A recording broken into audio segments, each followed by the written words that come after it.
tardes. El nombre soy cirujano oncólogo y bueno, vamos a tratar hoy día historia natural del cáncer.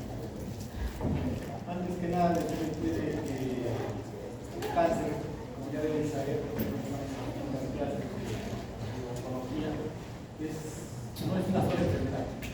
Son alrededor de 200 enfermedades y cada una de ellas tiene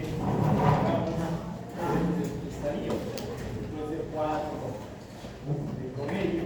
Si multiplicamos las 204, pero con 800 enfermedades, cada una de ellas tiene su propia forma de diagnosticar, su propia evolución, su propia historia natural.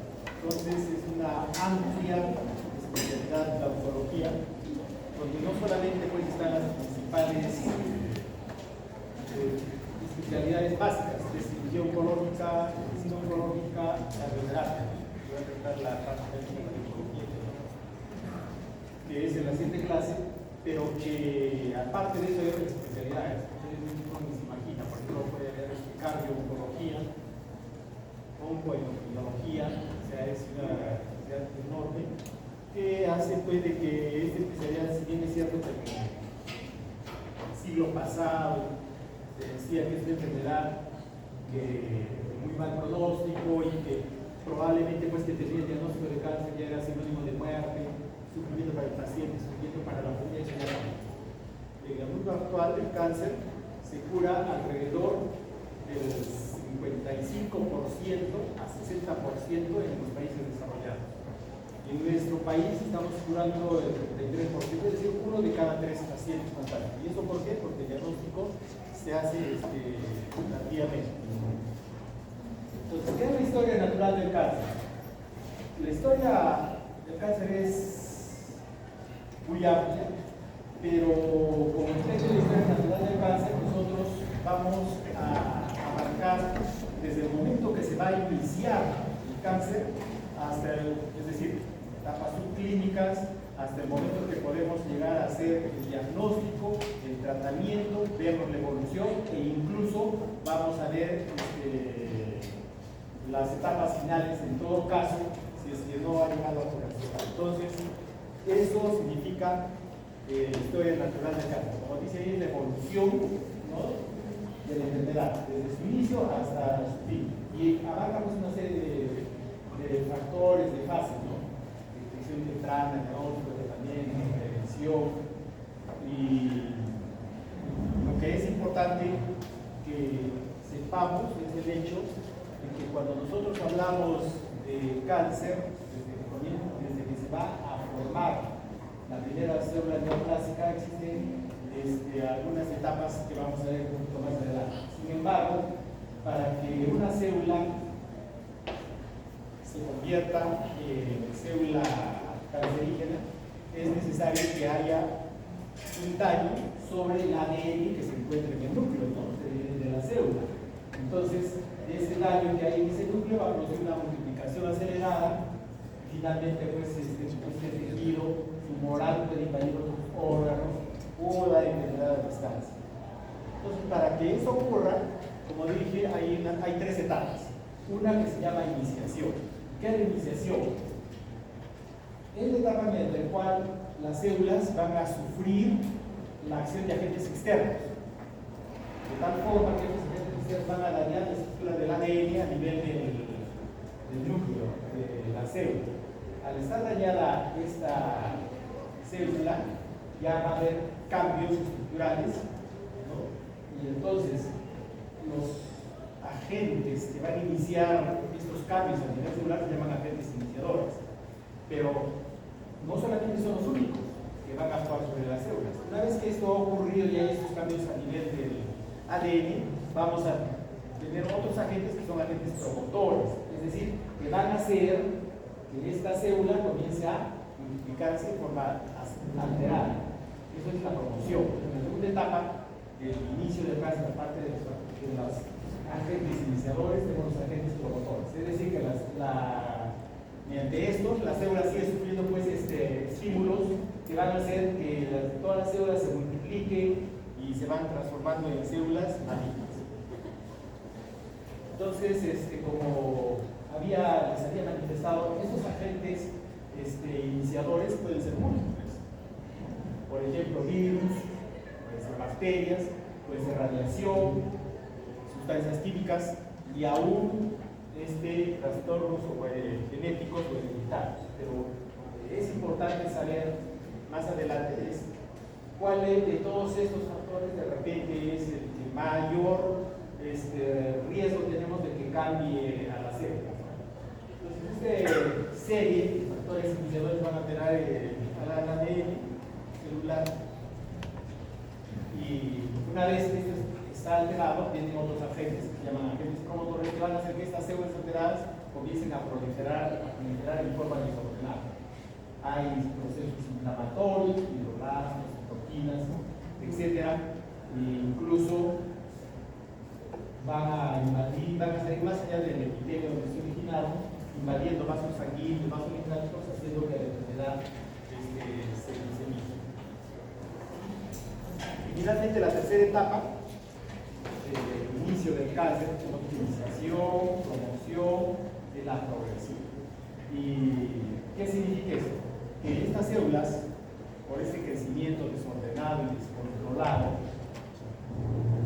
van a ir avanzando a otras estructuras lejanas del sitio de origen.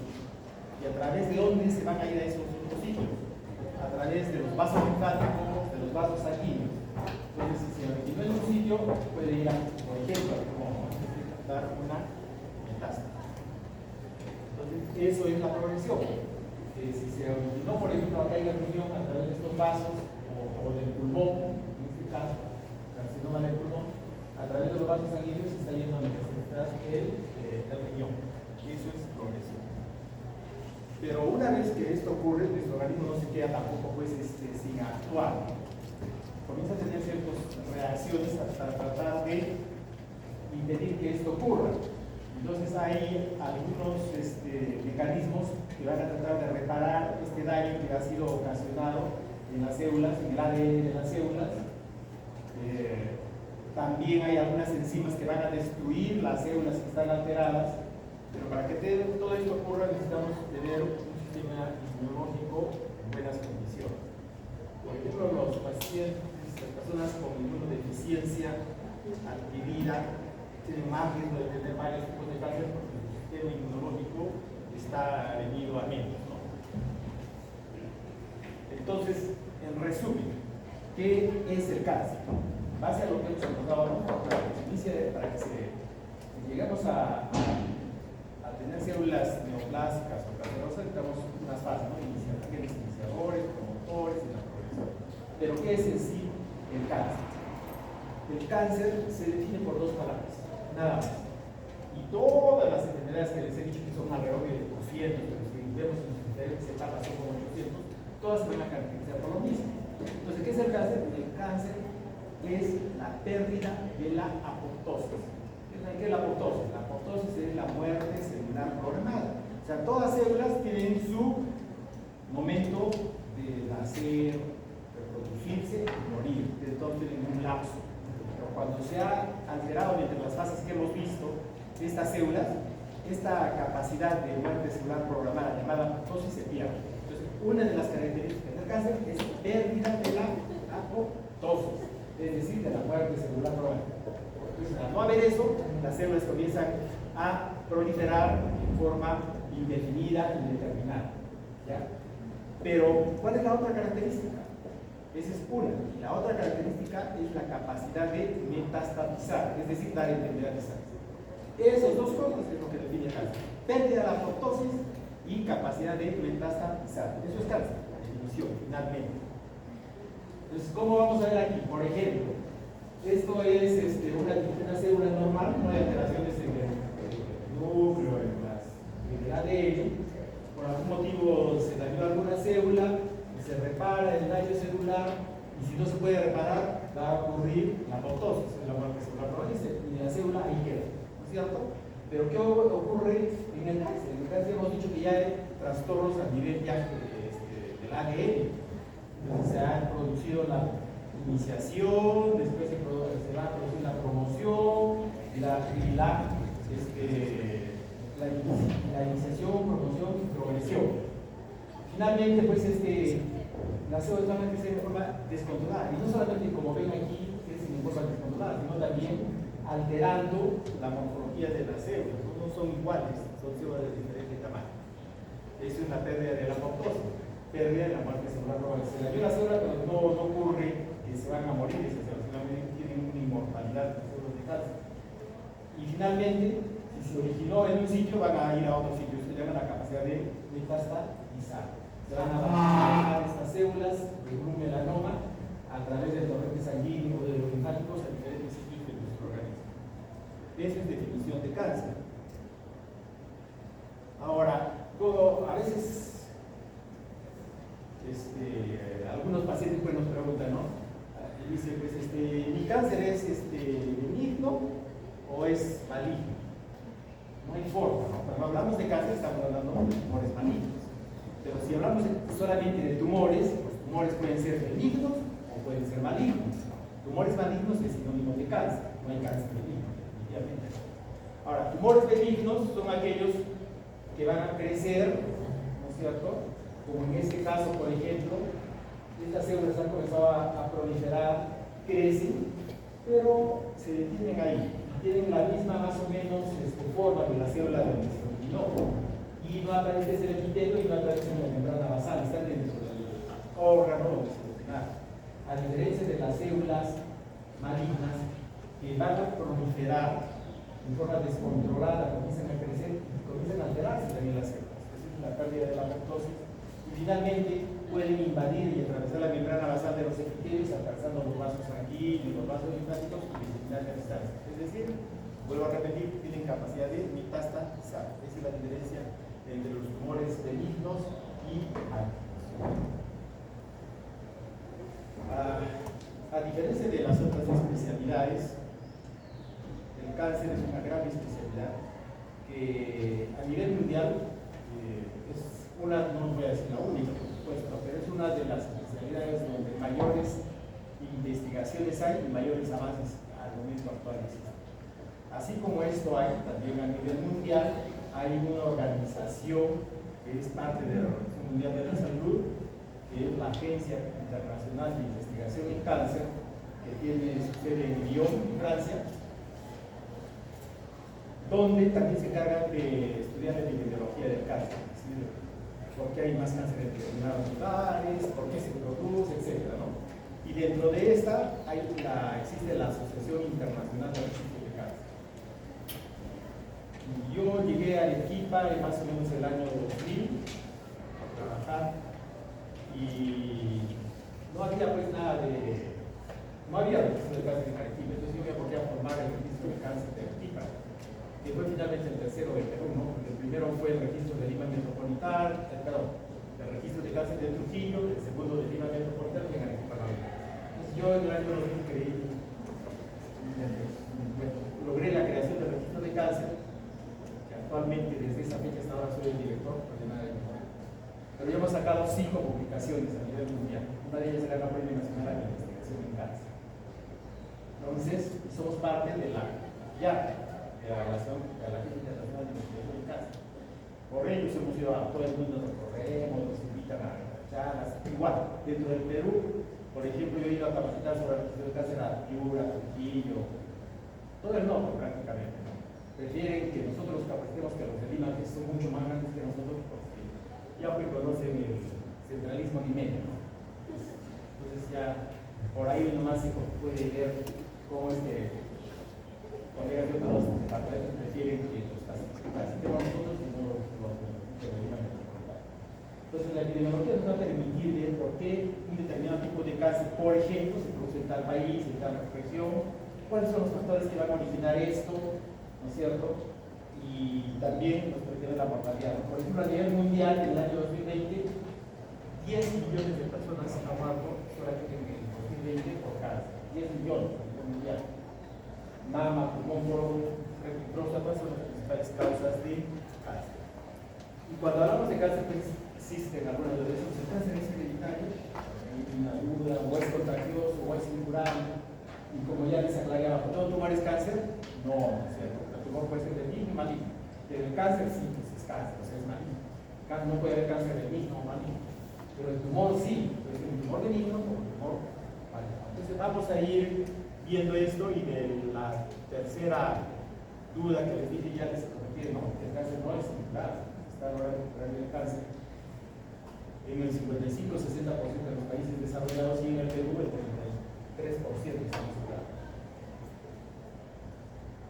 Ahora, ¿cuáles son las causas que van a originar el cáncer? Como dije, el cáncer es multifactorial. ¿Qué significa? Que hay múltiples factores de riesgo que van a originar el cáncer. No es uno solo. Y eso ocurre frecuentemente en la consulta. No vienen pacientes con cáncer, con los familiares, y nos dicen, pero ¿por qué tuvo cáncer? ¿Por qué tengo cáncer? No hay forma de responderle por tal cosa, porque no es una sola causa. Son múltiples las causas que van a originar el cáncer. Y dentro de ellas vamos a, digamos, dividirlas en lo que son nuestros estilos de vida. Los estilos de vida son factores de riesgo de cáncer que van a ocasionar el 70% del cáncer. 70%. Mientras que los factores genéticos, 30%. ¿Qué quiere decir con esto? ¿Que el cáncer se puede prevenir? Sí, se puede prevenir. Porque la gran mayoría de factores de riesgo se deben a nuestros estilos de vida, no a factores genéticos, que son la misma cantidad. Y dentro de nuestros estilos de vida, que son los factores externos, por ejemplo, tenemos exposiciones a virus, bacterias, a radiación, sustancias químicas. Mientras que los factores de riesgo no modificables, estos factores externos son modificables, pero los no modificables, que no podemos hacer nada, son generalmente factores genéticos, hereditarios, que debe ser 5%, ni siquiera es una buena calidad, son el 5% de los factores genéticos. ¿Sabes? Y que tampoco no podemos modificar la edad, a mayor edad, mayor riesgo. ¿Qué no podemos modificar? El sexo, como antes se haya transexuales, pero el sexo no se puede modificar, porque lo que ocurre es que determinado sexo tiene mayor prevalencia del cáncer. ¿Por qué? Cáncer de mama da en hombres y mujeres, no solamente en mujeres. Cáncer de mama ocurre, por cada 300 casos de cáncer de mama en el Perú, hay un cáncer de mama en el Perú. Por cada 300 casos. También va a ocurrir en los varones.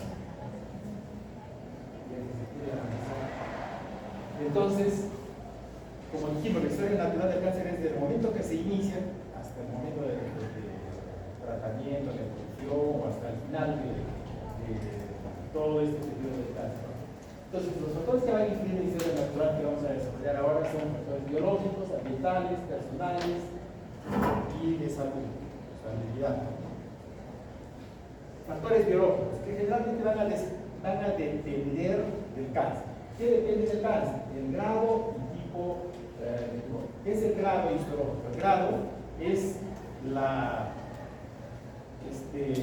digamos, diferenciación de las células que se hacen, volvamos a repetir, diferentes de su lugar de origen. Mientras las células cancerosas se parezcan más a su lugar de origen, se dice que están bien diferenciadas, es un G1. Pero si las células son totalmente anormales, ya no se reconocen desde el lugar de origen, se llama indiferenciado, es un G4. Entonces, el grado histológico sí es un gran factor. A bajo grado, mejor pronóstico, como ven acá, mayor sobrevida, a alto grado, la sobrevida baja a 5 años. A mayor grado, mayor riesgo de mortalidad. De igual forma, los estadios del cáncer. Como les dije, generalmente se clasifican en grandes estadios, cáncer son 4. El 1, que digamos está iniciándose, y el 4 ya es enfermedad que está en metástasis. A mayor estadio, es acá por el 4, ¿no? La sobrevida pues es menor, prácticamente un poco libre, ¿no? Mientras que si diagnosticamos a estadios tempranos, la sobrevida puede alcanzar hasta cerca del 100%.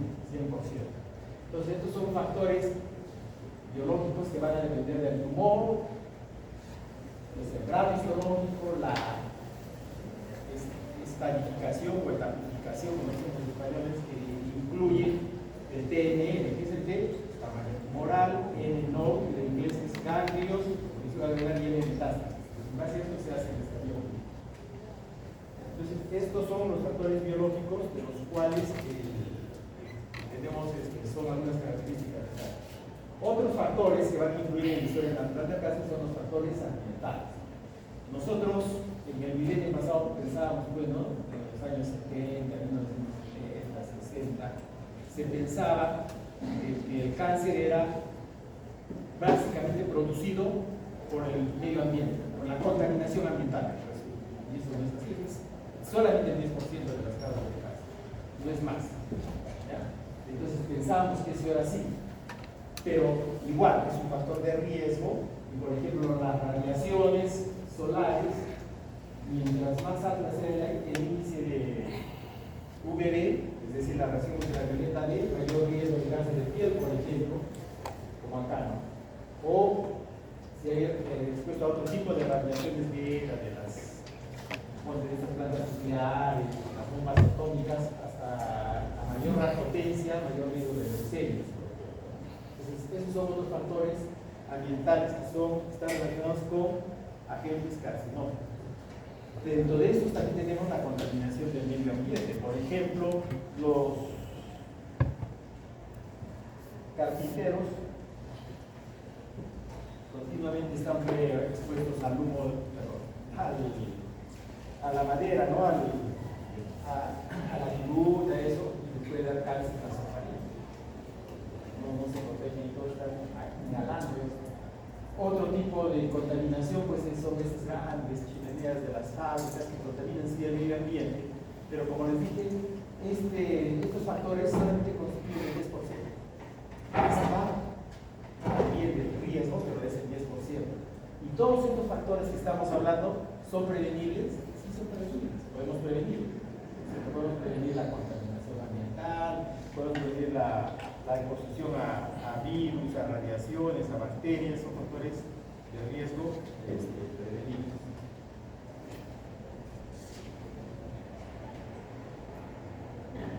Dentro de los otros factores, tenemos los factores, como dije, virus, y hay un tipo de virus, por ejemplo, que dependiendo del virus, vamos a tener la enfermedad. Por ejemplo, el papilomavirus humano está demostrado que está presente en el 99.8% del cáncer de cuello uterino. O sea, no hay forma que el cáncer de cuello uterino sea hereditario. Y a veces vienen pacientes con cáncer de cuello uterino y el frente me dice, mi mamá también tuvo cáncer de cuello uterino, que es genético. Nada de genético, cáncer de cuello uterino. Se transmite por las relaciones sexuales. Y generalmente con las primeras relaciones sexuales se transmite el HPV. Vamos a ver de repente más adelante si hay tiempo. Entonces, cáncer de cuello uterino puede considerarse una enfermedad de transmisión sexual. 9.8%, casi todo.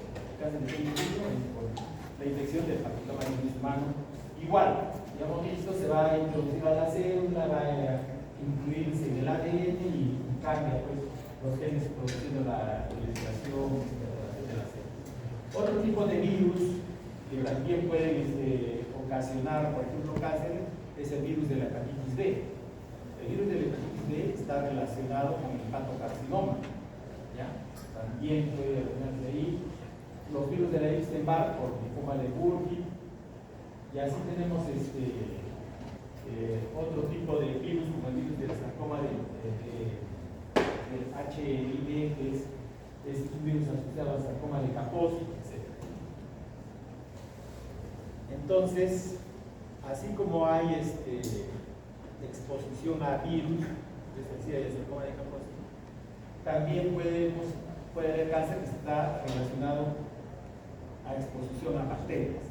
Por ejemplo, el Helicobacter pylori es frecuentemente hallado en el estómago.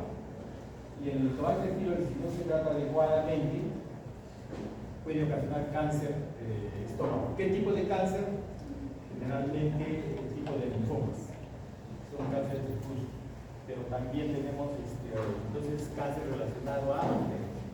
Y como están viendo, todos estos aspectos del medio ambiente, los aspectos son aspectos que se pueden prevenir, ¿cierto? A diferencia de los otros que no se previenen. Entonces, todo eso se ha ido estudiando, como dije, por la Agencia Internacional de Investigación del Cáncer,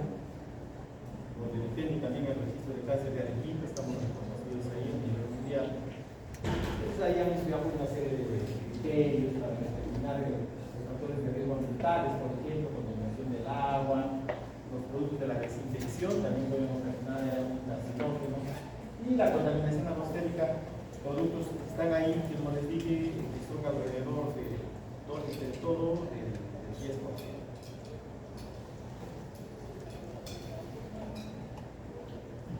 En cuanto al cambio climático, lo que más nos afecta en todo caso a nosotros es la radiación solar. Ya sabemos, estamos en Arequipa, en nuestra ciudad hay disminución del grosor de la capa de ozono, es decir, del filtro de las fracciones de luz dañinas, como son la fracción ultravioleta y la UV, fracción ultravioleta tipo A y tipo beta, que va a originar cáncer de piel. Entonces la radiación solar tiene relación y algún tipo de relaciones de campos electromagnéticos que son de baja frecuencia. Por ejemplo, los celulares no se ha demostrado que causen cáncer, pero sí se ha demostrado que colocarse muy cerca al oído del celular puede producir un neurinoma acústico, el tumor del mismo del nervio. Puede producir eso. Es un tumor benigno, pero también cáncer aún no se ha demostrado en ese punto. Finalmente, entonces, no es finalmente, pero dentro de ellos tenemos también como factores que pueden llevar a cáncer, son factores principales. Todos estos son factores, los tres primeros son factores de riesgo no modificables. La edad no la podemos modificar, el sexo y la genética. La herencia, el cáncer hereditario es menos del 5%, pero sí hay factores bien predisponentes. Un ejemplo claro de esto es siempre de Angelina Jolie. Ella tiene gen sobreexpresado de BRCA1 y BRCA2, o sea, tiene más del 90% que tiene cáncer de mama. Mamá, lo que ha hecho es ella hacerse operar de las mamas. Le han sacado la mama, eso no se llama mastectomía profiláctica, se llama mastectomía de distribución de riesgo. O sea, ya no se dice profiláctica. Entonces se ha hecho sacar las dos mamas. Entonces su cáncer, posibilidad de tener cáncer de mama, no es que porque se sacaron las mamas ya no tiene riesgo, tiene riesgo, más o menos el 85%. Porque el cáncer de mama es hormono dependiente. Y ella cuando se hizo operar todavía pues sus ovarios estaban funcionando y igual, por ahí puede haber alguna célula de mama que puede afectar este estímulo hormonal que es el cáncer de mama, si no tenga las mamas. Entonces lo que hizo fue hacerse la oportunidad bilateral, sacar los ovarios. Y con esto las posibilidades de riesgo de cáncer de mama disminuyeron al 97%. O sea, no todos siguen el 100%, pero gran parte de su riesgo de riesgo. Entonces son factores que no los podemos modificar, pero de los factores personales tenemos ahí el último que son nuestros hábitos. Eso sí podemos cambiar. Como dije, dentro de los hábitos, más los factores ambientales son alrededor del 70% de los factores de riesgo de cáncer que podemos modificar. Son factores de riesgo modificados. La genética, el 5%, hasta el 10%. Tienes un familiar de primer grado con cáncer, tienes que es aumentado. La herencia de cáncer hereditario es menos del 5%. O sea, el cáncer hereditario. Por lo cual, la hematoma familiar puede originar cáncer, por ejemplo, de colon. Entonces, tenemos que modificar nuestros estilos de vida si queremos disminuir el riesgo. ¿Ya? Por ejemplo, aquí modificando el estilo de vida, una dieta saludable, un buen índice de masa corporal, actividad física, disminuir las bebidas o no fumar, vamos a hacer un score de estilos de vida saludable en todas las instituciones y han encontrado que la mortalidad al mejorar los estilos de vida por cualquier causa, no solamente estamos hablando de cáncer, mortalidad por cualquier causa, disminuye el 50%. Simplemente cambiando los estilos de vida, miren, baja la mortalidad 50%. Y si solamente queremos hablar de cáncer, modificando todos los estilos de vida bien estudiados por todas las instituciones, más de 37.000 pacientes con cáncer sobrevivientes, se encontró que mejorando los estilos de vida, la mortalidad disminuyó al 45%. O sea que sí podemos prevenir y modificar el pronóstico del cáncer. Y finalmente, digamos, dentro de los otros factores de riesgo que van a actuar a nivel de la historia natural del cáncer, tenemos los de salud. Todos deberíamos tener pues, acceso a prevención, diagnóstico, tratamiento. Y resulta que no es así, ¿no? En el año, más o menos en 2010, el gobierno, el Estado peruano, ya vamos a hacer campañas de detección de cáncer de cuello uterino y mama. Hicieron campañas masivas para tomar Papa Nicolau. Sí, hicieron Papa Nicolau. Y ahí quedó todo. ¿Qué ganamos tomando Papa Nicolau si cuando detectamos alguna lesión del maligno no le vamos a hacer nada? Es como si ahorita va a seguir, ¿se da cuenta? O sea, hay que ser con criterio de salud pública, no solamente hacer por hacer, ¿no? Pero vamos a hacer despistaje, cáncer del cuello uterino, Papa Nicolau.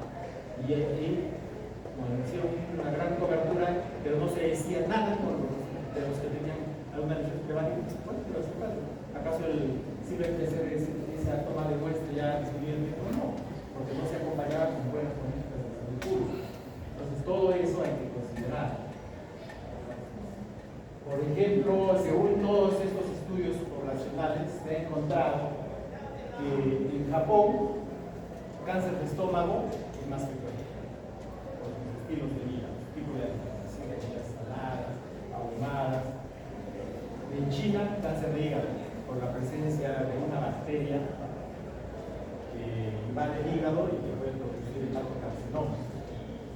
En Estados Unidos, cáncer de colon es la primera causa, por los estilos de vida de mucha comida basura, ¿no? Todo lo que ahora estamos considerando acá, la causa de cáncer en Estados Unidos es el colon. En Brasil y casi toda Latinoamérica, cáncer de cuello uterino, etc.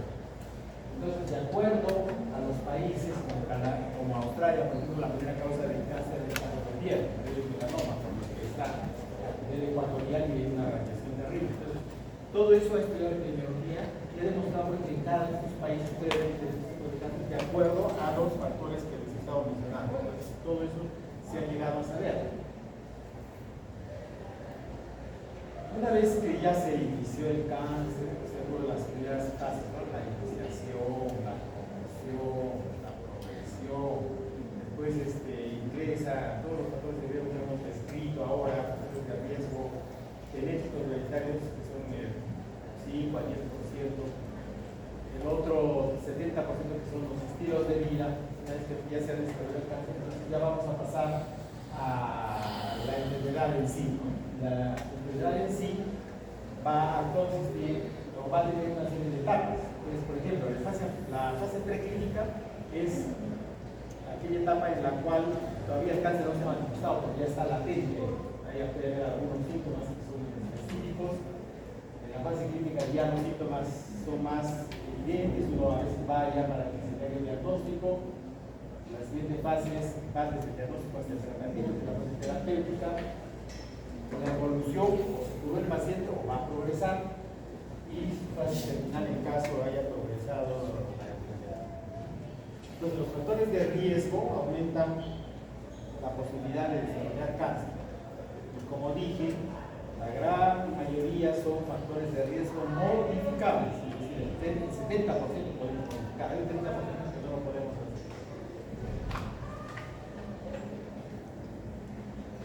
¿Cómo se llegó a esta conclusión?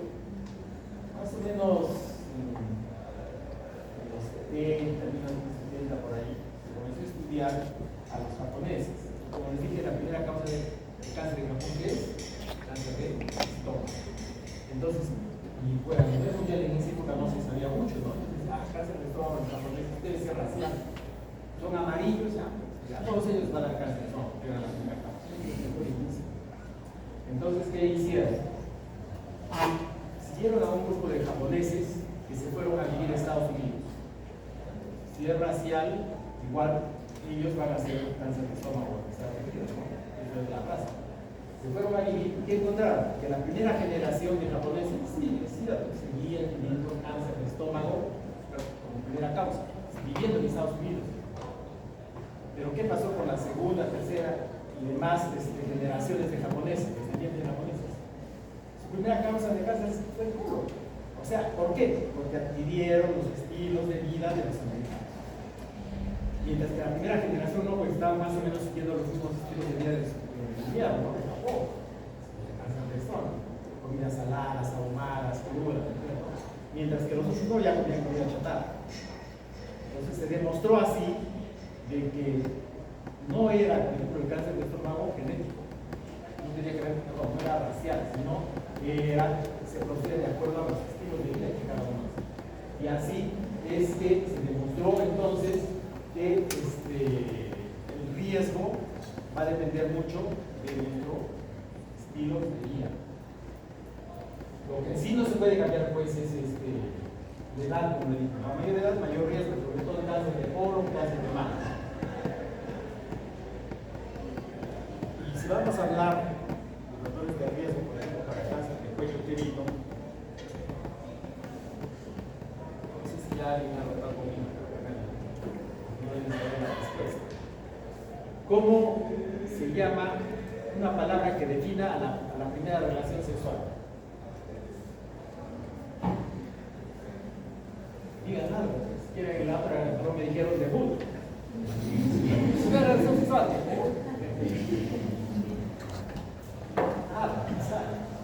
La palabra que define la primera relación sexual se llama coitarquia.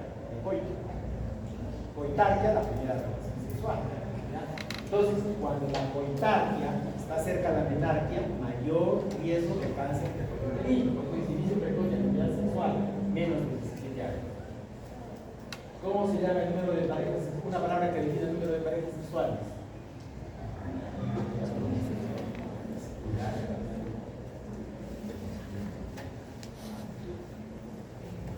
En las mujeres, el número de parejas sexuales, cuando ya tengan los hombres, se llama poliandria. Poliandria, número de parejas sexuales. Entonces, estos son factores de riesgo para el cáncer de cuello uterino.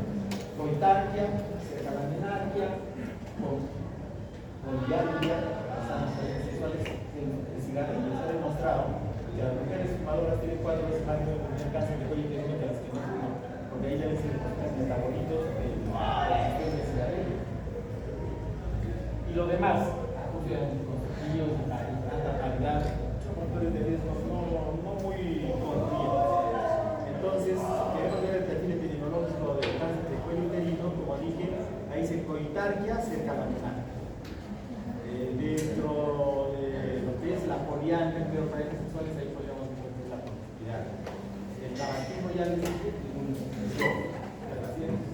como decir, el HIV, mayor riesgo por tener el perfil epidemiológico del cáncer de cuello uterino.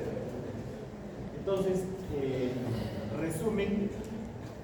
Aquí tenemos los factores de riesgo modificados, 70%.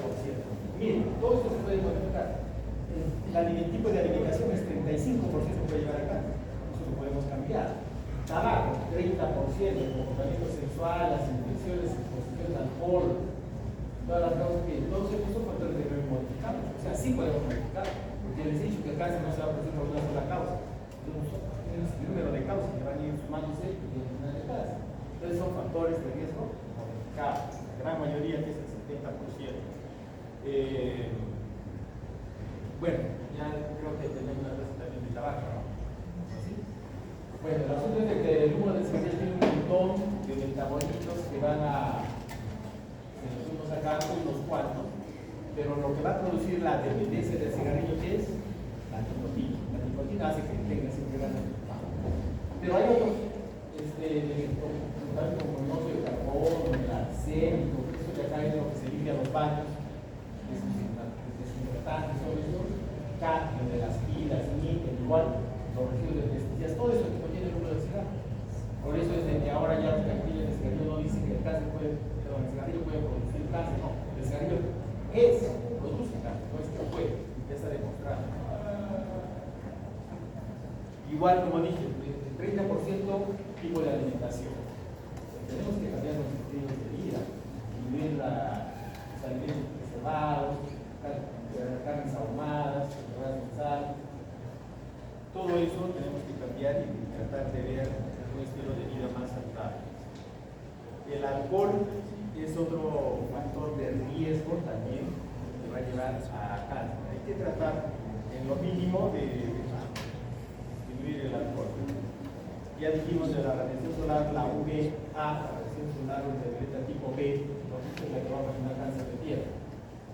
Y la UVA, el crecimiento total. Entonces, pues, si tú dices, sabes que cuídate del sol, no te estés bronceando porque te va a causar cáncer de piel en tu casa. Pero tú dile, pues, ¿sabes qué? Si te vas a broncear así, te va a hacer que tu piel se va a poner más, te va a hacer crecer más rápido. Ahí se protege. Entonces, porque igual la radiación tipo A, la radiación ultravioleta A va a producir envejecimiento total. Y hemos dicho, por ejemplo, en Arequipa, disminución de la capa de ozono, la altitud, todo eso, ¿no? Entonces, para evitar eso, ¿qué tenemos que hacer?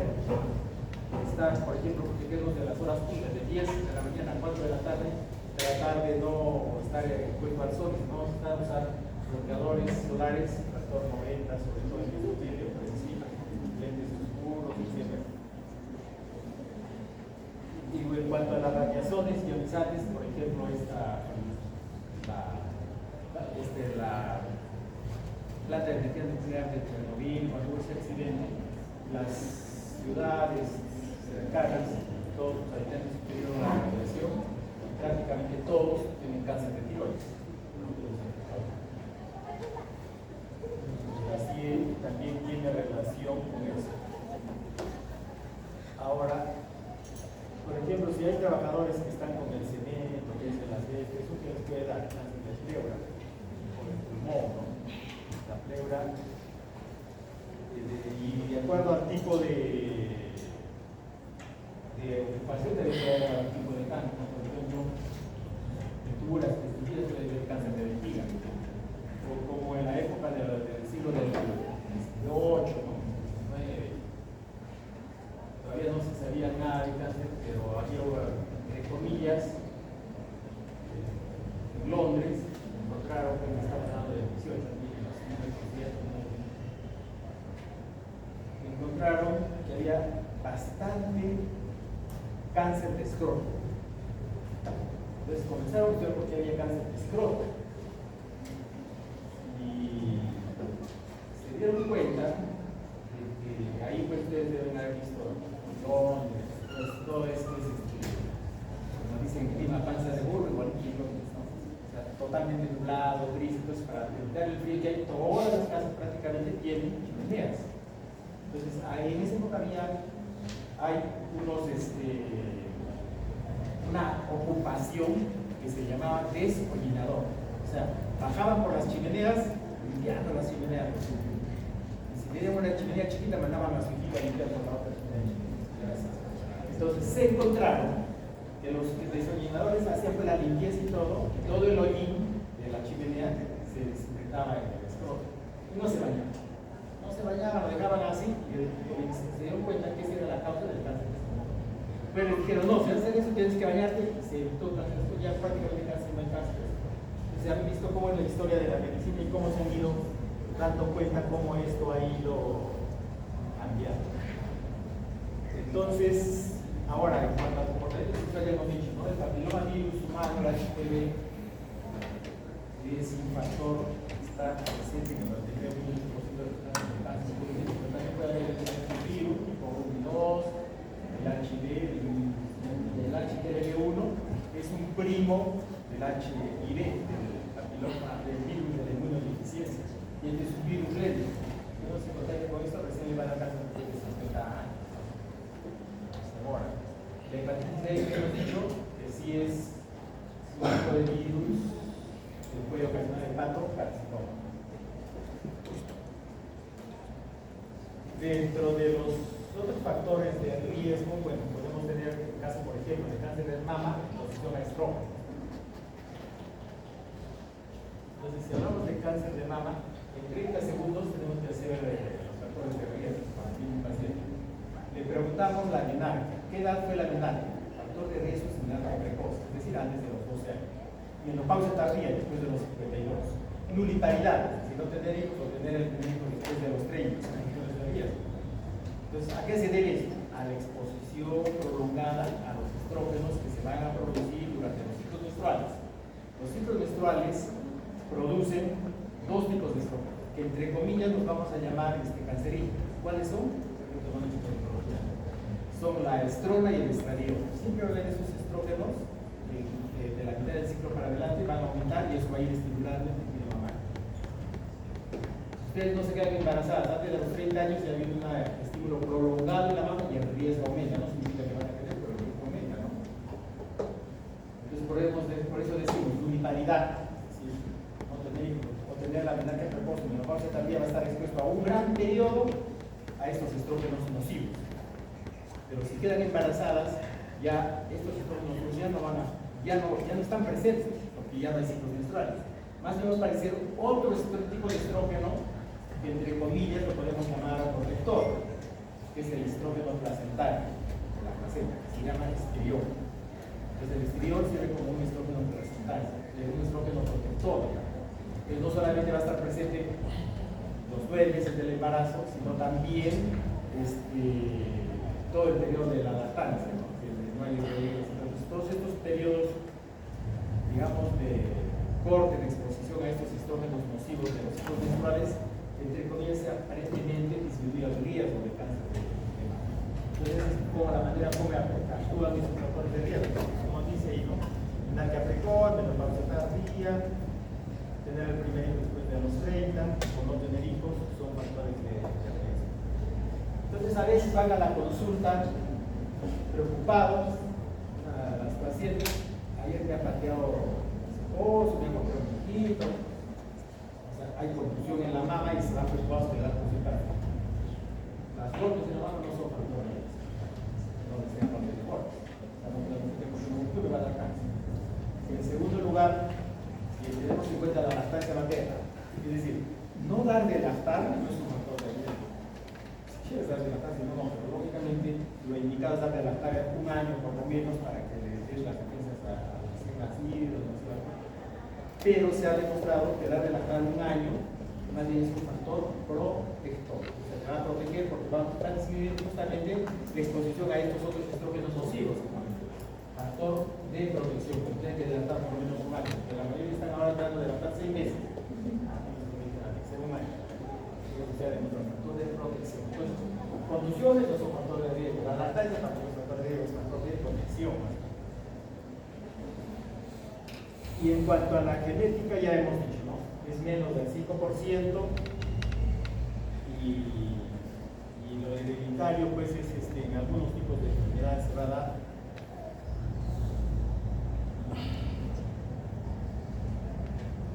Y hay, como les dije, el tratamiento, por ejemplo, del cáncer, así como el cáncer es multifactorial, es decir, tiene múltiples factores, también hay un tratamiento multidisciplinario, no solo es una especialidad que trata el cáncer, son múltiples, lo vamos a ver más adelante.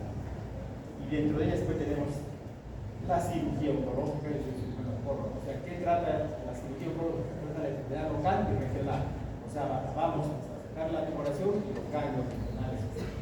La radioterapia, igualito, solamente es local y regional, a otra radiación a donde estuvo y desde este local. Pero el tratamiento sistémico a otro sitio te lo van a llevar la medicina oncológica, o sea, la quimioterapia. Pero así como la quimioterapia, al momento actual podemos considerar que ese tratamiento es empírico. ¿Por qué es empírico? Por ejemplo, porque digamos cáncer de mama, se le va a dar CMF, ciclofosfamida, metronidazol, ciclofluoracilo. A todititas las pacientes que tienen cáncer de mama se les da eso. Solamente va a variar la dosis porque va a depender de la masa corporal, del peso, la talla, si realmente se de acuerdo a la edad. Pero todo se le da lo mismo. Entonces es un tratamiento empírico.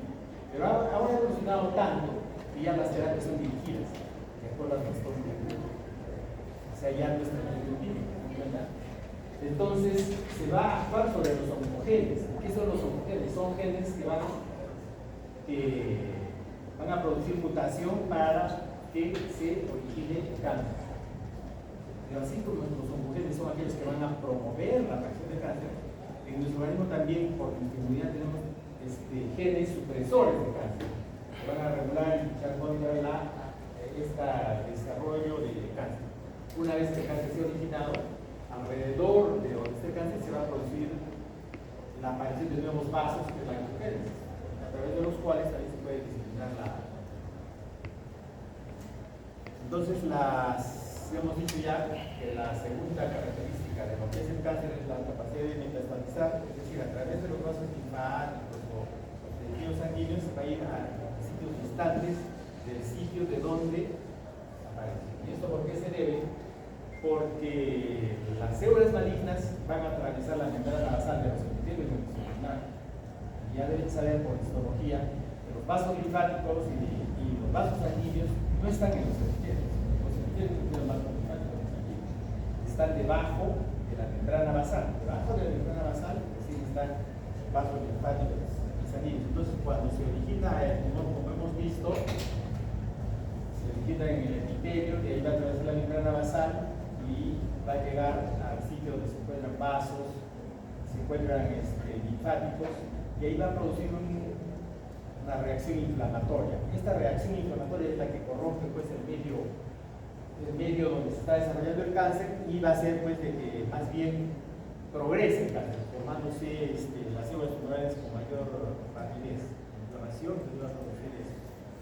Pero, como dije, no todo es eso, nuestro organismo trata de luchar contra estas células alteradas y bueno, pues se supone que si estaría intacta la apoptosis, podría controlarla, ¿no? Pero decimos que en el cáncer, justamente por definición, el cáncer es la pérdida de la apoptosis. Entonces va a estar un poco complicado que eso ocurra. Entonces, para eso tenemos estas terapias dirigidas, éticas, que están ahora entrando de moda y que están permitiendo controlar mucho mejor. Entonces, una vez que ya se desarrolló el cáncer, todavía no hemos hablado algunas cosas de prevención, ¿no? Entonces ya tenemos que hacer el diagnóstico. ¿Y cómo vamos a hacer el diagnóstico? Básicamente la biopsia. Con la biopsia vamos a llegar al diagnóstico. Pero hay sitios donde no vamos a poder hacer biopsia, ¿no? De repente tenemos un cáncer cerebro y no podemos operar. Entonces también el criterio, la base diagnóstica se llama, no solamente es la biopsia. La base diagnóstica en ese caso serían tomografías. No necesariamente por biopsia. Lo ideal es que sí. En base a esto, a la biopsia vamos a llegar pues al estadio del cáncer, ¿no? Es decir, qué tamaño tumoral es, si hay o no composición alveolar, si hay o no una distancia. La comparación del TNN nos va a dar los estadios, que son 1 al 4, 4 es la distancia. Y los tratamientos del cáncer, como les dije, son múltiples. Son radioterapia, cirugía y medicina oncológica, que da tratamiento sistémico, que no solamente es quimioterapia. ¿Qué tenemos que hacer para prevenir el cáncer? Ya hemos hablado de algunas acciones que tenemos que tomar. Por ejemplo, vuelvo a repetir, el 70% de los casos, de las causas de cáncer son prevenibles. Porque así podemos prevenir el cáncer. Básicamente, cambiando nuestro estilo de vida, mejorando nuestra alimentación, que sea saludable, hay que hacer ejercicio y hay que prácticamente el cigarrillo, dejar de lado, y el alcohol, conservar lo mismo. ¿Y qué significa pues la prevención? Por ejemplo, acá hay fumadores. Entonces va a decir, no, pues este fin de semana tengo una fiesta y como eso pues fumaré, ya después voy a dejar de fumar y la siguiente semana también tengo otro y vuelvo a fumar, ya, entonces a partir de ahí ya dejo de fumar. Bueno, la mala noticia para los fumadores es que una vez que dejas de fumar, para que alcances el mismo riesgo de aquellos que nunca fumaron, tienen menos riesgo de cáncer, tienen que pasar 20 años. Recién después de dejar de fumar 20 años, puedes decir, ya, el riesgo es igual que lo que nunca fumó. Está bien, ¿no? Si son fumadores, tienen que dejar de fumar ya, no están diciendo, voy a fumar este fin de semana más que fumar. O sea, no es así, todo eso ya está estudiado. Y entonces, es importante prevenir el cáncer, porque es más fácil la prevención de tratamiento, limitando virus, bacterias, como hemos dicho, ya más o menos saben, las radiaciones, las sustancias químicas en el trabajo o carcinógenas. Por ejemplo, aquí hay una para prevenir cáncer de mama, se alimenta a tiempo, prevenir el cáncer de mama. ¿No? Y en el cáncer de mama, ya hemos dicho, ¿no? Factores de riesgo, tener precoz, menopausia tardía, genitalidad, tener hijos desde los 30 años, usar hormonas, terapia de reemplazo hormonal. Están usando píldoras de anticonceptivos, desde los 20 años. Aquella persona que usa hormonas, sean anticonceptivos o terapia de reemplazo hormonal, a los 10 años, el riesgo de tener cáncer de mama aumenta 2 veces. 2 veces de aquella que nunca usó anticonceptivos. Entonces, yo recomiendo, si van a usar anticonceptivos, usar después de los 30, 35 años. Porque si comienzan a usar desde los 20, definitivamente van a usar más de 10 años. Su riesgo de cáncer de mama se multiplica por poco. Exactamente 1.8, casi 2. ¿Cierto? Entonces, ese es un factor de riesgo importante. Igual que el alcoholismo. Esto es para cáncer de mama, porque el metabolismo del alcohol, ustedes ya han visto, ¿en qué va a terminar? El alcohol va a terminar en estrógenos. Los estrógenos van a estimular la mama. Entonces, también hay que quitar de vías.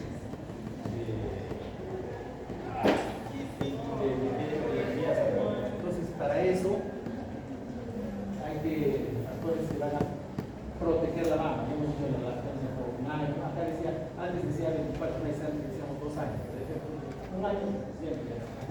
Evitar el sobrepeso, la obesidad, evitar alcohol, tabaco, todo eso, hacer ejercicios, el antes de los 6, bueno, son factores de prevención de cáncer de mama. Entonces, a diferencia, ¿no? Del cáncer de cuello uterino, que todavía no tiene nada que ver con herencia, el cáncer de mama sí, el factor genético es importante porque tiene que ver. Entonces, dentro de los métodos de despistaje de cáncer de mama tenemos el autoexamen. Toda mujer que quería hacerse, después de los 20 años, una vez al mes, una semana después de cada regla, examinarse la mano para un lado, la mano para el otro lado, las axilas, tanto así del pie como del pulso. El segundo método de despistaje para cáncer de mama es el examen clínico. Después de los 20 años, uno tendría que ir donde un médico cada 3 años hasta los 40, después de los 40 anual. O sea, así como hacen todas las formas de valor, que sea el examen de mamas, entre 20 y 40 cada 3 años. Estamos hablando de mujeres teóricamente sanas, que no tienen la mama nada, estamos hablando de prevención. Y el tercer método es la mamografía. Como ven, es un cáncer. Acá tiene lesiones estipuladas, el cangrejo y a veces hora de comer.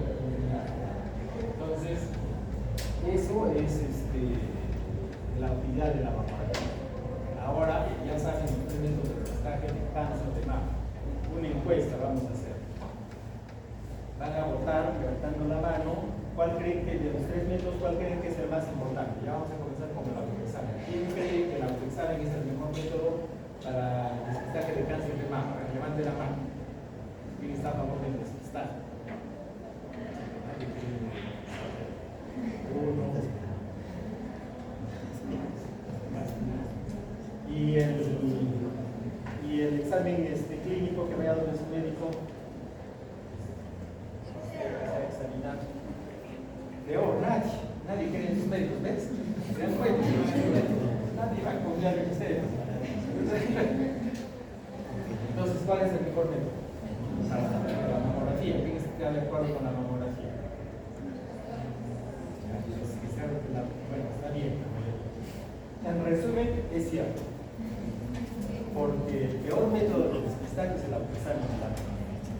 En Inglaterra se hizo un estudio donde se les estudió a las mujeres que son teóricamente pues educadas, tienen un buen nivel, ¿no? de educación, se les enseñó a examinarse las mamas. Y se demostró que mediante el examen, el autoexamen, se detectaban nódulos cuando recién llegaban a 1 centímetro de tamaño. Ya estamos de 1 centímetro, ya estamos hablando prácticamente de nada avanzado. No vamos a esperar que se palpa palme para decir, ya, a ver, vamos a sentar. No. Por eso es que el peor método de los tres es la usar. Hay que enseñar, no es el único. Ustedes no hacen. ¿Qué sucede en nuestro medio? Porque ustedes qué creen, las mayoría de mujeres de la familia de ahí, bueno, y en general también en nuestra ciudad, van a la consulta no porque tienen tumor. No les interesa el tumor, tienen un tumor grande, chiquito, total, no van por eso. ¿Saben por qué van a la consulta? Porque les duele. Es decir, cuando recién les comienza a doler, recién van. Pero si tienen el tumor en la mama, no van, no les interesa. ¿Qué podemos pretender con el aposaje? Entonces, hacer conciencia de que si tienen un tumor, tienen que hacerse ver, ¿no? Pero no es el mejor método. La mamografía ha demostrado que podemos encontrar, bueno, acá no, esto ya es una lesión normal, que podemos encontrar lesiones subclínicas, es decir, que no sean palpables en la mama, hasta 2 años antes de que se puedan palpar. 2 años para poder evitar lo que sean metástasis. Entonces, es el mejor método la mamografía. ¿En qué momento hay que hacerse la mamografía? Después de los 40 años. Los medios decimos de 40 a 50 cada 2 años. Después de los 50 años de forma anual. ¿Qué pasa si hacemos antes de los 50? Para que aprendan que todos los que van a votar ya saben de mamografía y todo. Acá no van a poder decir. En esto, la mama es todo lo brillante.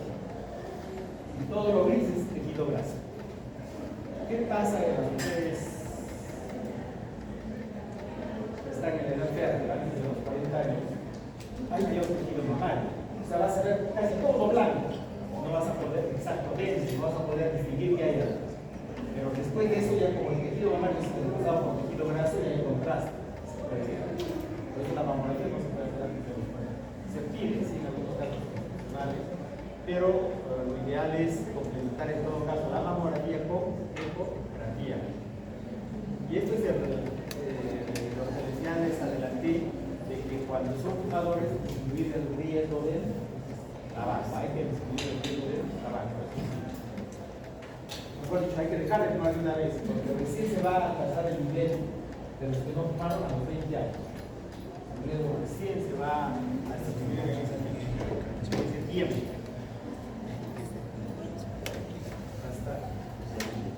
Mientras tanto, cáncer de pulmón, la primera causa de cáncer de pulmón. Y si a eso asociamos el alcohol, más cigarrillo, más tabaco, el riesgo de cáncer de esófago es elevado. Aquí ya, bueno, algunas medidas de protección para evitar el cáncer de piel, sobre todo el adenoma, que es el más agresivo, hay varios tipos de cáncer de piel. Vienen las mujeres infectadas con TDAH, son la mayoría, prácticamente como lo dije, es el 99% de cáncer de cuello uterino es producido por la infección del TDAH. Es decir, un 0.2% que no es por eso, casi nada. Porque se contactaron con el TDAH. ¿Por qué otras razones?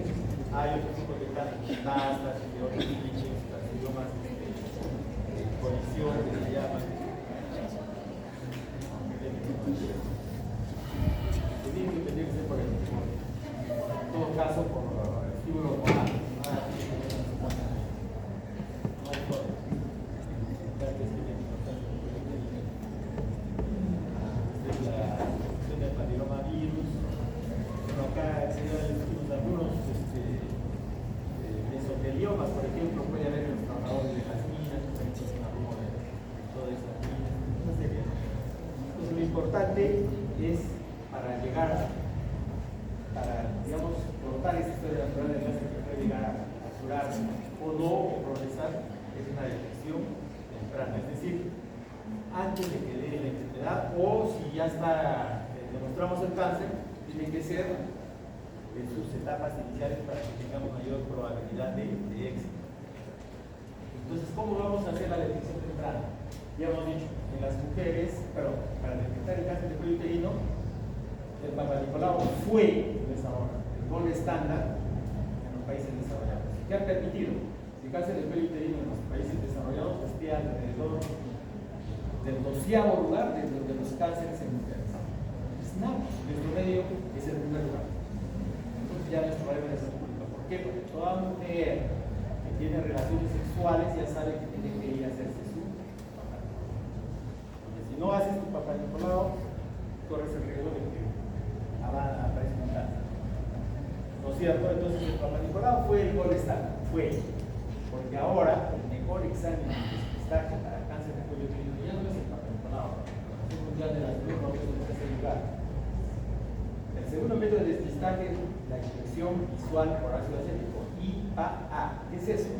Es el vinagre blanco. Vinagre es el 5% al 5% y ese es ácido acético al 5%. Y tú le echas al cuello del útero un spray o una gasa, y dejas ahí 30 segundos y miras, si ves que ha pintado unas manchitas blancas, IAA positivo. ¿Qué significa? Que esa paciente debe tener alguna lesión prevalente. A esa hay que derivarla a un centro de salud de mayor complejidad, donde le puedan hacer, por ejemplo, papá Nicolau o le puedan hacer colposcopía. Entonces, cuando ustedes estén haciendo el segundo, a veces la gente va a la posta, después de 2 días de caminar llega a la posta, ustedes le toman papá Nicolau, nunca van a regresar con su resultado, porque después de 6 meses recién regresa el resultado que llega al departamento, a la provincia, capital, donde le van a leer el papá Nicolau. Cuando regresa a la muestra, pasaron 6 meses, ese paciente se perdió. Entonces, este método lo ideó un hindú que se llama Nahara Karandayam. Este hindú vio pues de que la India pues hay sobrepoblación y estaba viendo este problema. De tomar papá Nicolau, que no es barato, porque para el papá Nicolau, bueno, necesitas espéculo, necesitas hisopos, espátulas, necesitas láminas, necesitas fijador, necesitas colorante. Una vez que está ahí, necesitas microscopio, o sea, necesitas microscopio, necesitas técnicos que sepan leer papá Nicolau, porque tal vez que no lo hace el papá Nicolau, no lo ve el patólogo, lo ve el técnico, saben bien. Tantos papá Nicolau, el patólogo lee, ¿qué te digo? Una lámina de cada 100 a ver si está informando bien, nada más. Los técnicos son los que leen la mayoría. Entonces, todo eso necesitas para que sea el papá Nicolau. Puede aparentemente parecer verdad porque el Estado público, pero no lo es. Pero el principal problema es el hecho de que el paciente se pierda, porque nunca recibe su resultado. Entonces este hindú hizo eso, vio y demostró que los que eran IVA negativos, o sea, tú le echabas esto y no miraba nada, ya, ese vaya, regresa el próximo año. No necesitas hacerle papá Nicolau o nada, que se vaya y regresa el próximo año a su control. Pero el que sí era positivo había que ir. Y no solo avanzó a eso, entonces avanzó hasta ahí y entonces confirmaban por la colposcopía, la biopsia, todo que sí, ya tiene una lesión maligna y todo. Entonces, ¿qué hizo? Pues relacionó el IVA positivo con los resultados de las biopsias y había correlación. De acuerdo a eso, demostró que sí había buena correlación. Entonces, ¿qué hizo? Ideó la técnica de ver y tratar. Aquella persona que miraba IVA positivo, o sea, le miraba una manchita de frente y le decía todo limpio, se le sacaba el pedazo después y ya estaba curado. Ya estaba perdida al toque. No esperaba que regrese con ningún resultado, nada. Y eso es un método muy buen método para los países no subdesarrollados, ¿no? Porque al toque prácticamente sabes a quién le vas a hacer y le haces el tratamiento. Ver y tratar. Entonces así fue que lo contrataron en la Organización Mundial de la Salud para que acomoda su método a este individuo. Entonces, eso es lo que se hace ahora. Entonces, ya tenemos 2 métodos: papá Nicolau, inspección visual por ácido acético, y el tercer método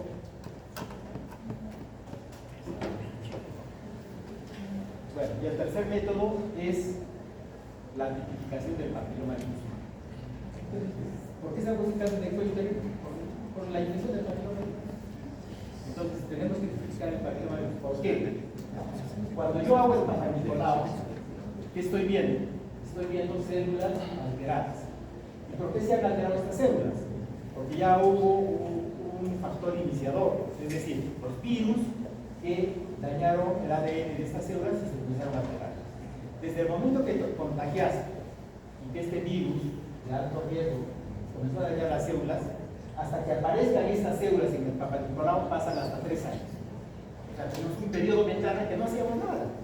Estamos esperando que aparezcan las células para diagnosticar. Y eso hace el Papa Nicolau. Por eso es que el Papa Nicolau actualmente es el tercer método de despistaje. No es el mejor. Pero si bien es cierto que ha cumplido su función, porque antes de que sepamos esto del papillomavirus, fue el gol estándar en todos los países desarrollados, y les dije. Ahora, cáncer de cuello uterino, no es problema ser el cuello en los países desarrollados. Porque todos hacían Papa Nicolau, ha cumplido, pero no es el mejor es la tipificación del papillomavirus humano. Porque si detectamos que hay papillomavirus, entonces ya sabemos que podría ser el cáncer. Pero también tenemos que tener que decir que el papillomavirus son como 100 subtipos, de los cuales 30 son de alto riesgo, es decir, que van a llevar a cáncer. Los otros 70 no llevan a cáncer. Por ejemplo, tenemos infección del papillomavirus tipo 1 y 2, aquí va a llevar a las verrugas, a los hospitales el papillomavirus tipo 1 y 2. O tipo 6 y 11, que también es papillomavirus de bajo riesgo. Pero ¿qué lleva al 6 y el 11? A la aparición de condilomas, acuminados, enfermedades de transmisión sexual, venéreas, son de bajo riesgo. Los de alto riesgo que llevan a cáncer son 16, 18, 19, 20, 49, casi todos los 50 son 30. ¿Ya? Entonces, eso es haciendo este examen de la clasificación del papillomavirus humano. Si se demuestra esto, bueno, se le dará tratamiento. Si no hay, lo que hacen en los países desarrollados, están controlando las mujeres cada 5 años.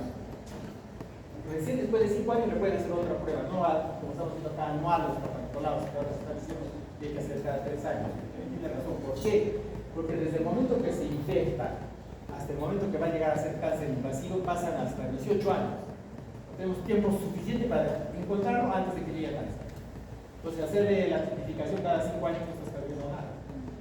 Así ha iniciado, pero lo vas a detectar a tiempo antes de que sea un cáncer y vas a tratar la lesión prematura. Es lo que va a evitar el cáncer. Entonces, eso es así. Entonces, es importante, como dije, por ejemplo, hay un cáncer de mama, no viendo como ustedes la mamografía.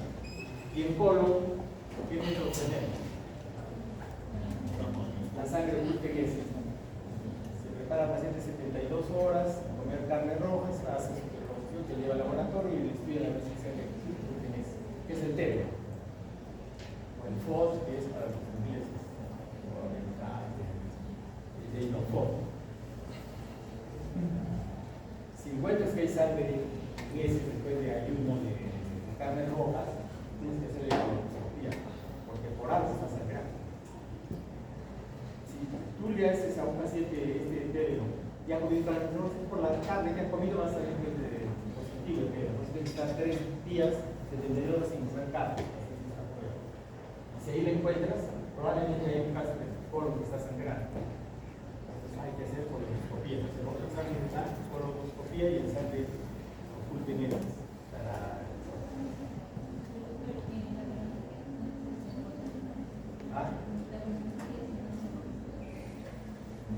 Bueno, es que depende. Para que hagamos, los exámenes de depistaje tienen que ser exámenes baratos que puedes aplicar a una gran población. Quieres detectar cáncer de colon a una población de 20.000 personas, a los 20.000 no los puedes hacer colonoscopia. Se tiene que pedirte a todito les pides y el que salga positivo ese va a ir a colonoscopia. Por nosotros demasiado sería, ¿no? Entonces eso es lo que hay que hacer. Bueno, esto es para detectar cáncer de ano.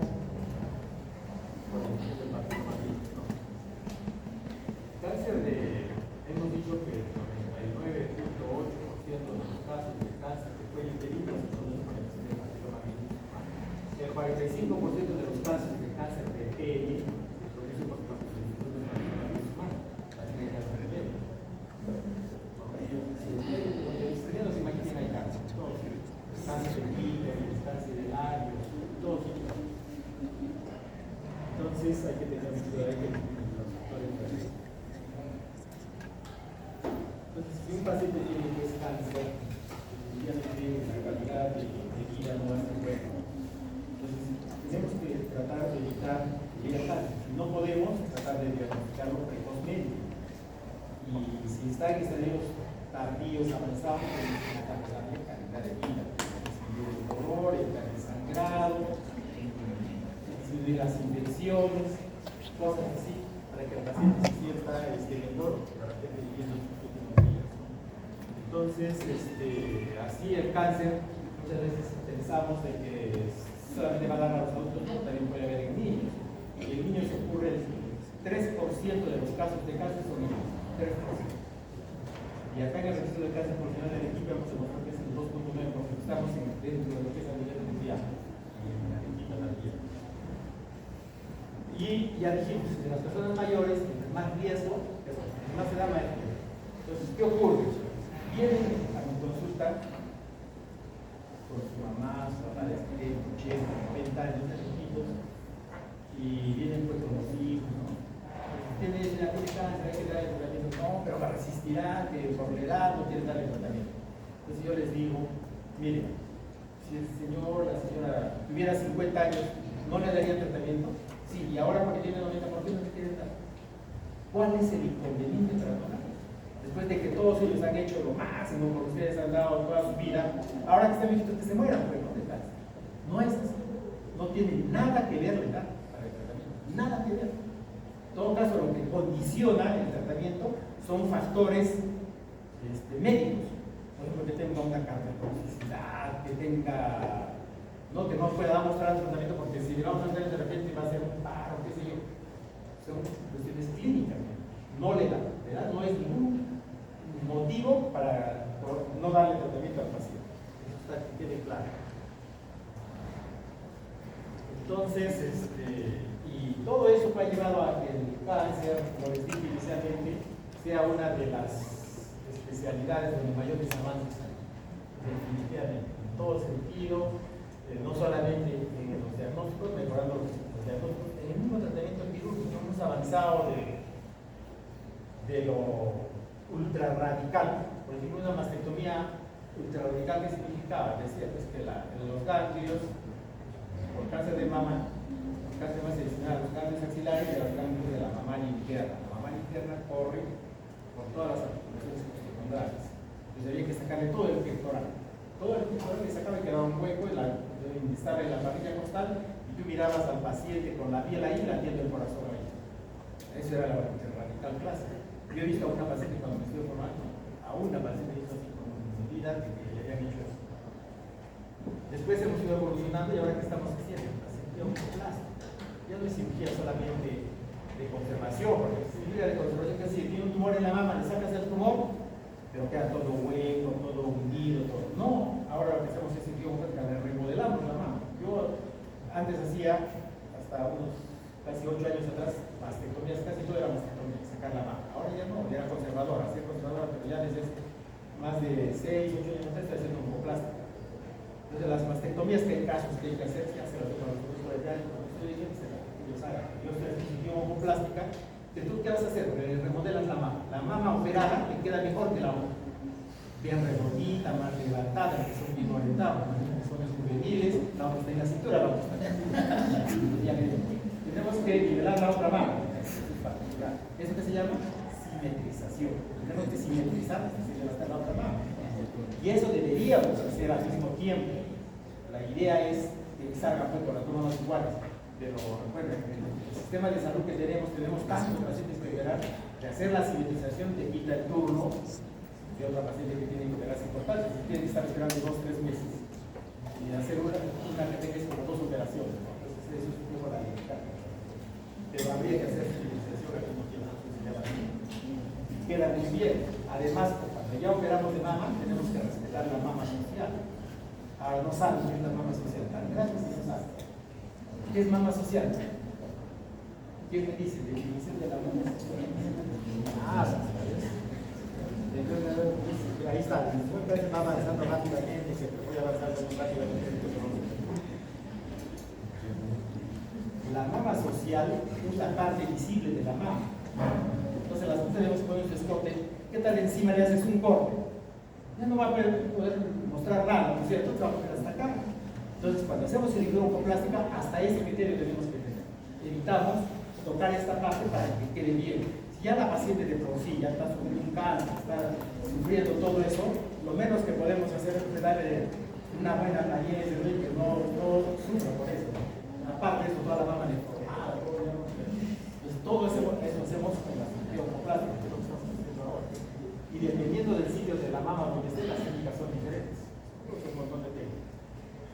Entonces, en todo eso hemos avanzado, por eso le digo, ¿no? Entonces, no solamente se va investigando en otro tipo de cánceres, digamos, hígado, gastrointestinales, renales, lo que sea.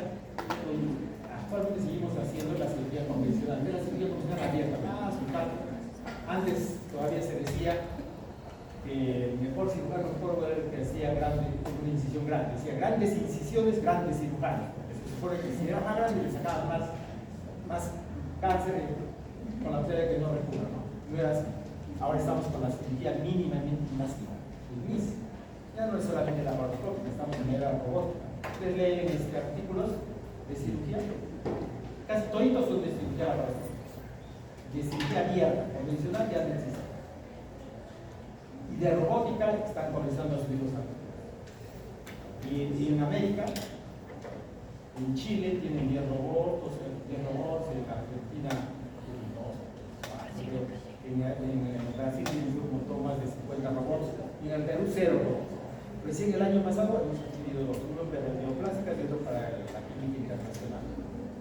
Estamos recontra, y les voy a decir, lamentablemente la medicina en América Latina, una de las peores es Perú. Estamos peor que Bolivia.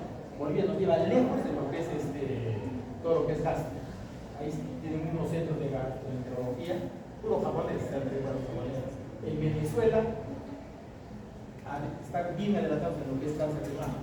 ¿Por qué? Porque se han aliado con los italianos, que son los que mejor cáncer de mama curva italiana. Entonces, y en el Perú no hacemos investigación, nosotros vamos a hacer. ¿Quién viene a hacer especialidad de otros países a Perú? No, Mario, tú quieres especializarte en endoscopía, te vas a morir. Quieres entenderte, por ejemplo, el diagnóstico radiológico del cáncer de mama o incluso tratamiento mínimamente invasivo, te tienes Santiago de Chile. Ahí te vas a decir, acá quién tiene que hacerte de qué. No, nadie no de nada. ¿Por qué? Porque nuestra medicina está atrasada. Por eso les digo, todos ustedes tienen que, ahora que salen, hacer el esfuerzo. Cada uno buscará su sitio, ¿no? Por eso yo hago investigación de lo que es la epidemiología de lo que es el cáncer. Pero cada uno buscará, ¿no? Dónde hace. Y eso es lo que nos falta. Si no, no vamos a avanzar. ¿Ya? Entonces, como decimos, la lucha ahí, ya como conclusión, como el cáncer tiene un enfoque multidisciplinario. No solamente pues es para el tratamiento, sino para la prevención, detección, avances de los tratamientos, lo cual va a mejorar la sobrevida o le haremos mejor calidad de vida. Bueno, de nutrición y cáncer teníamos que hablar, ya se nos dejo ahí, ya les hemos dicho que hay que evitar la comida chatarra, no vamos a pasar rápido. Hay que hacer actividad física, hay algunos tipos de grasas que van a ser factor de riesgo para cáncer, igual que proteínas, hay que disminuir, aumentar las fibras para evitar, por ejemplo, cáncer de colon, mejorar la ingesta de frutas y vegetales. El falle de los americanos es el falle de 5 al día, que significa 5 raciones de frutas y verduras al día. Es que como me desayuno, de naranja, media mañana, jugo de lo que sé yo, de otra fruta, y hace 5 veces al día, lo que se debe hacer para mejorar la alimentación en este caso. Hay que consumir frutas y verduras. Diagnóstico, que nos ha pasado el tiempo. Bueno, para la piel ya hemos dicho, ¿no? Es famoso, alguien tiene un lunar. Tenemos que empezar a reconocer, tener en cuenta el ABCDE, la definición para evitar eso, es una parte más. La ABCDE. A, asimetría. La definición del lunar es simétrica. Es que ahí se habla de la B, el borde. Los bordes deben ser bien definidos, pero si los bordes dentados o bordes muy difusos llama la atención. C, cambios en el color rojo muy difuso, no solamente que se oscurezca, que sea claro, o hay diversas tonalidades. D, el diámetro, cuando aumenta más de 25 milímetros en poco tiempo, llama la atención. O L, pica, refresca, sangre, no cicatriza, todo eso son los está aquí ya desarrollado. En primer lugar, segundo lugar, ácido acético y tercer lugar, el fármaco. Ese es el orden a partir del año 15, 17. Pero una vez que se ha hecho esto, no solamente puede quedarse ahí, cada presiones premalignas, tenemos que dar tratamiento, uno es terapia, congelar el sitio que está dando, se lanza aquí con la transmisión corticoide. Eso es para prevenir el caso. Se hizo una gran campaña de estar en casa porque manipulado. Lo mismo. El diagnóstico ya hemos visto de las biopsias. No vamos a hablar del cáncer de próstata, que aún está conectado. No duele, dice. Pecho. No como este que le tocó ya hacer su examen de. Y el tratamiento de estos multidisciplinarios lo haremos más cuando hablemos de radioterapia. Y esto es este video para que pongan en producción. Bueno, esto es. Acá no tiene el micro, no tiene audio. ¿Cómo sale esto? ¿A dónde le pongo? Sí, pues, pero sale por ahí. Listo.